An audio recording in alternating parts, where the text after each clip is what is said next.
Welcome, welcome, Jim Acosta. Hi, Molly. Hi. Hello, hello. Um, hello. We're recording this with the breaking news is that the Trump administration is prosecuting Castro's brother, who is 94 years old, for Yeah, sinking boats. Make it make sense. I know. Well, I guess this is over, was it 1996? The brothers to the rescue. They were flying planes, around the Florida Straits, and the Cuban Air Force, I believe, shot them down. If that's my encyclopedic memory of what occurred.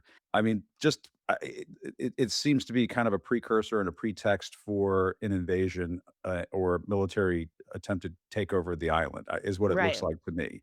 And they wanted to have a reason to, I guess, send in, They're US char- forces to grab Castro? I mean, I They're charging him with murder. He's yes, 90, in the hopes from the fatal downing of two planes operated by a Cuban exile group called Brothers to exactly. the Rescue. Yeah. Yeah, brothers to the rescue, yeah, so, forgive me, my dad is a Cuban refugee, so I have way too much Cuban Yeah. information in my head, so if I go on too long, please hit me over the head and stop me, but, Raul Castro obviously no longer officially the president of Cuba. They have somebody else who is the dictator of Cuba. Raul Castro is sort of the godfather that presides over everything, and, and just as an aside, I had a chance to ask him a question during a press conference with Barack Obama back in 2016. I asked him about political prisoners. He claimed they didn't have any. This is a bad regime. I'm not, as a Cuban American, I'm not going to show any sympathy for the Castro regime. Having said Certainly that, not.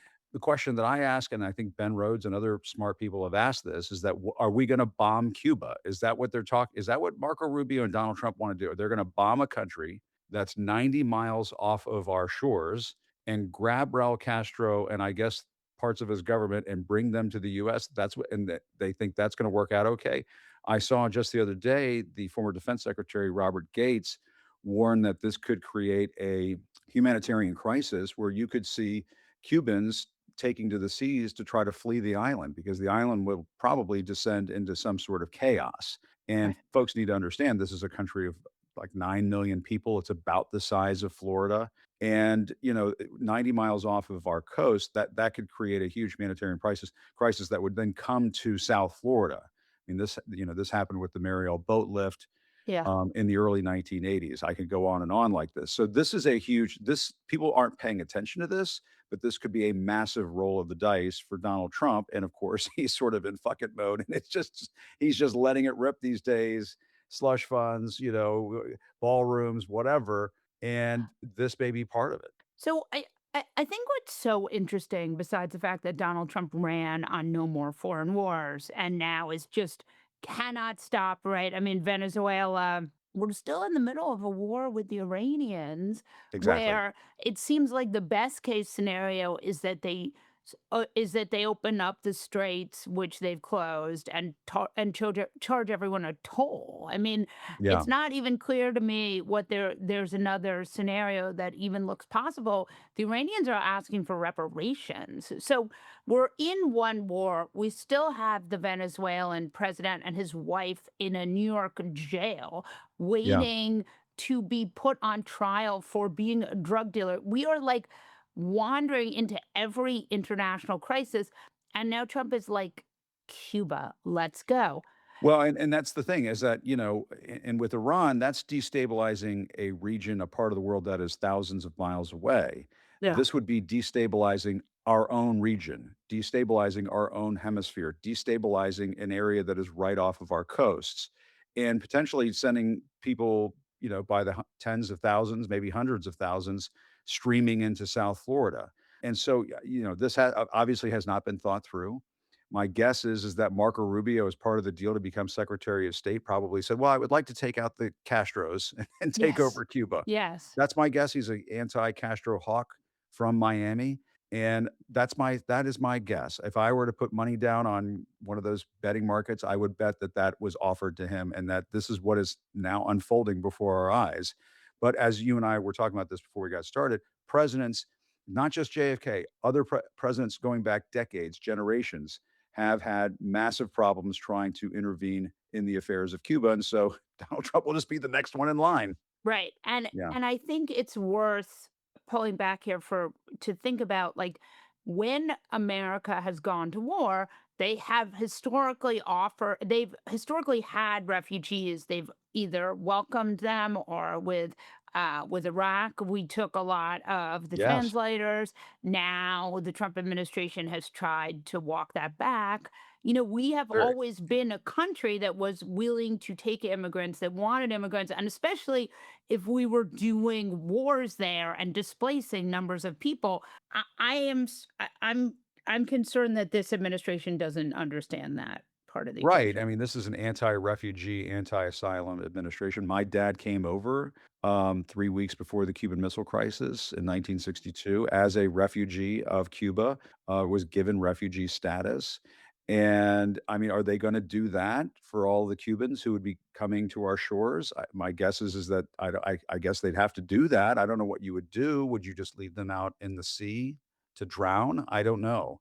I mean, And Rubio, I hope, has thought through some of this, although, his family, his parents came over as immigrants before Castro. But, there are a lot of folks who have experienced this refugee, coming to America, and, it ain't simple. It ain't okay, easy to yeah. sort this stuff out. But it seems lately Donald Trump has been anti-refugee unless they're or anti-immigrant unless they're white. Unless they're White whites, South Africans. Afrikaners from South Africa, he's like, everybody else has gotta go. Um, And so, I mean, that this is a massive problem. My guess is with everything else, they haven't thought it through. and the US national debt has hit 39 trillion and they've added approximately 5 billion a day since October. That is, it's funny because it's like we remember that the richest man in the world, Elon Musk, came in to the admin and was cutting, this very minuscule amount of money that was going to children so they didn't starve to death in Africa. He cut all that money because because that was waste, fraud, and abuse. He cut Yeah. money for PBS, he cut money for that. But somebody, the $220 million for Christy Nome to make horseback riding videos with her and Corey, which is, by the way, the price of the Barbie movie and Oppenheimer together. A lot. Yeah, No, I discuss. know.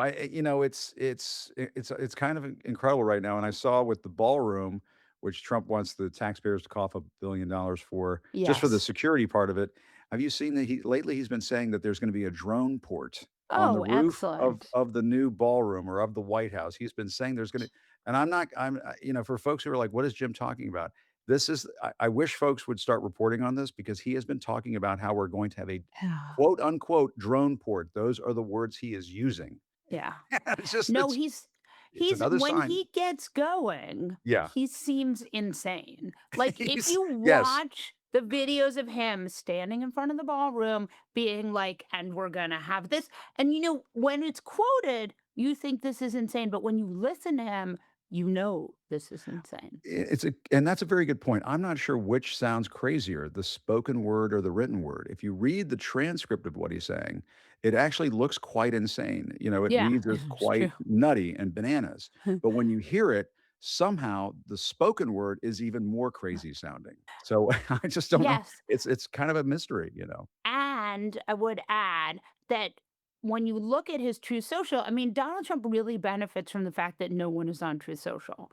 Because Yes. if you went on there, you would be like, what the fuck? Like, it's It is every bad. day Yeah. that it's videos of the Obamas, like, it's Yeah. the kind of stuff where you're like, you Yeah. know, Yeah, no, I mean, I think, it is sort of like you need a Trump decoder ring to figure out right, what is going on Truth Social. First of all, there's, like, all of these garbage ads on there that make My Pillow look like General Motors, you know what I mean? right. Like, the advertising on Truth Social, you It go is on there, amazing. like, your phone has instantly been spammed.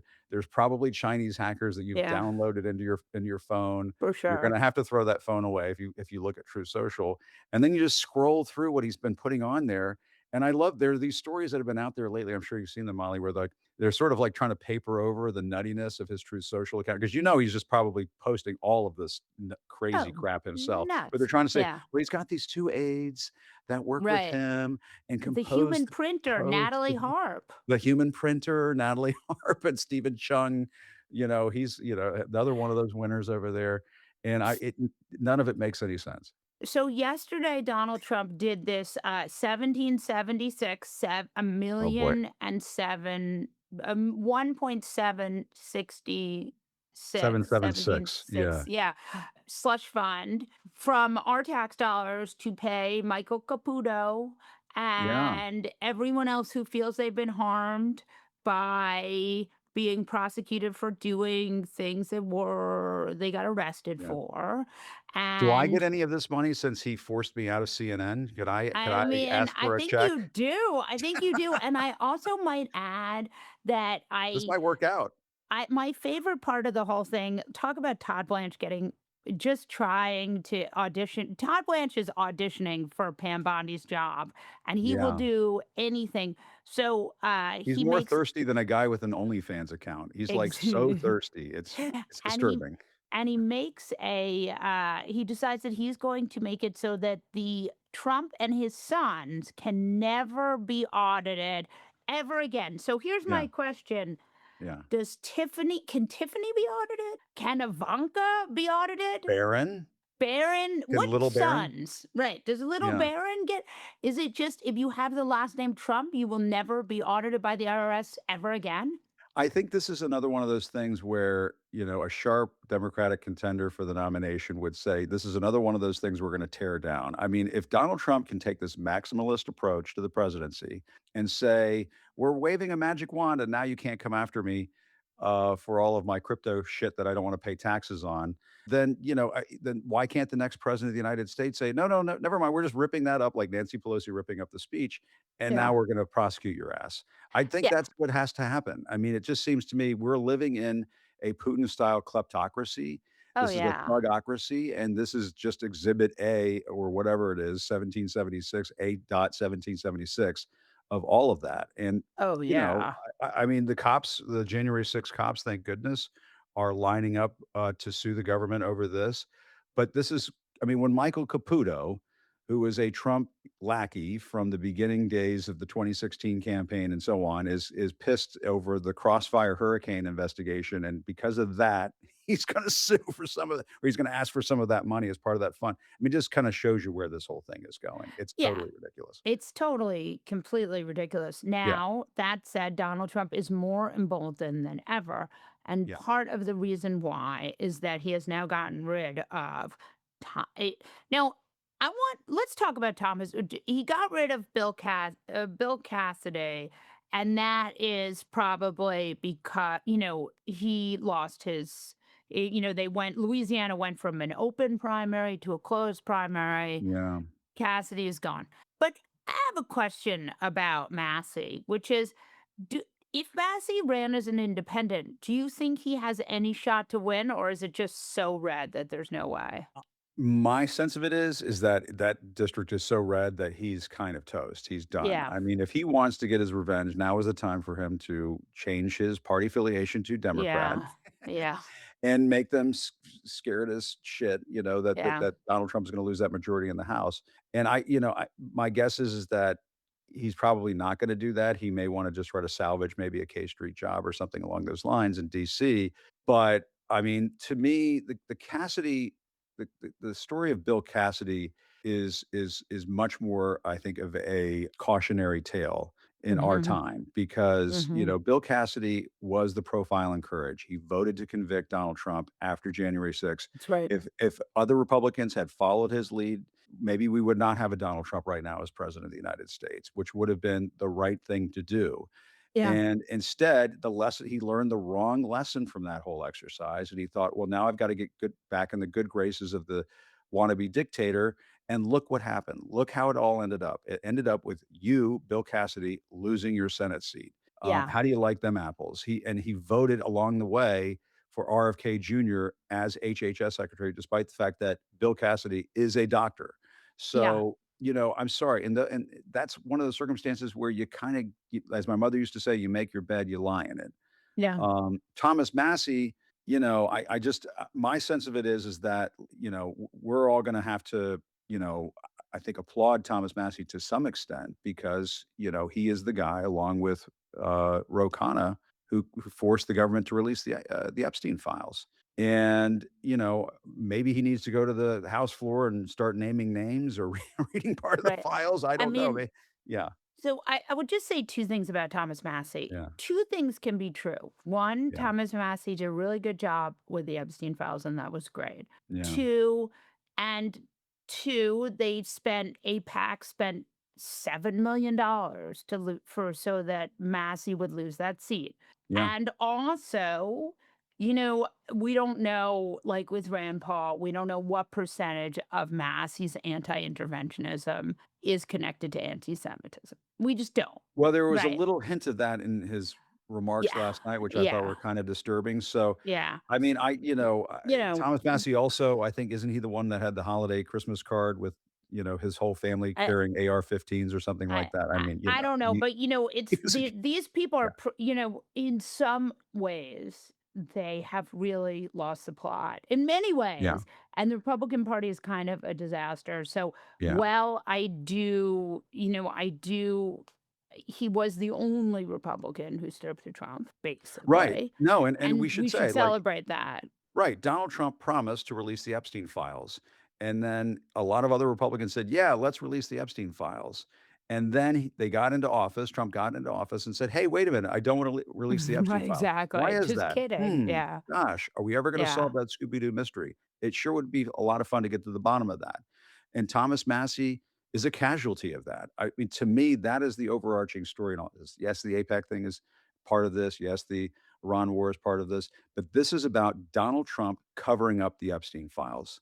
To Yeah, me, and also exclamation point. Donald Trump going after his enemies. Now, the Yes. question is, when Donald Trump goes after his enemies, does that put his enemies in a place where, they have his enemies tend to also be like John Cornyn. Next week we'll see if John Cornyn, Texas senator, Right. survives. Donald Trump's has endorsed Ken Paxton. Now, Ken Paxton is a person who has also survived impeachment, who has also committed, He's very all sorts Trumpian. of right, all sorts of real, actual, and at best, indiscretions, at worst crimes, and Yeah. that guy is now the question is whether or not he is going to survive. It seems Correct. like the polling says it seems like he's going to win. And with the Cornyn situation, Republicans have poured millions and millions of dollars into this runoff, and Yeah. Donald Trump has endorsed at the last possible moment, thus wasting millions and millions and millions of dollars, and making sure that the less electable candidate gets the mantle. Yeah, this is kind of reminding me of remember Christine O'Donnell when she ran for the Senate in Delaware, "I'm not a Uh, witch." yeah. And, she ended up winning the nomination, and then they lost a Senate seat, the Republicans did in Delaware. I mean, it's a little Roy bit like, Moore. Roy Moore is another one of these. But to me, this kind of harkens back to, and I saw this take place a few times during the first term, Donald Trump will sometimes put his finger to the wind and Mhm. say, "You know what? It looks like this guy that I thought was gonna win is not gonna win. I'm gonna go with the guy who's gonna win." Because he to him, Yeah. to Donald Trump, it matters more that he just gets that that notch on the belt, that point in the win column in the endorsement in some sort of, like, invented endorsement race that he has playing out in his mind, Oh, for rather than sure. doing the principled thing, which is to stick with somebody who is not a nut as the Right. and somebody who could win as the Republican nominee in that race. But you listen to Trump go off on James Tallarico, like, listen to that stem winder, that weave. That is some nutty stuff that flows out of his mouth about James Tallarico. That gives you a sense as to how freaked out they are about that Yeah. race. Yeah. Well, and also Tellurico's already ahead. They haven't spent Yeah. money. Paxton has all sorts of negatives about him, Yeah. and we shall see. Jim Acosta, thank you, thank you. You're welcome, Molly, anytime. Great to see you.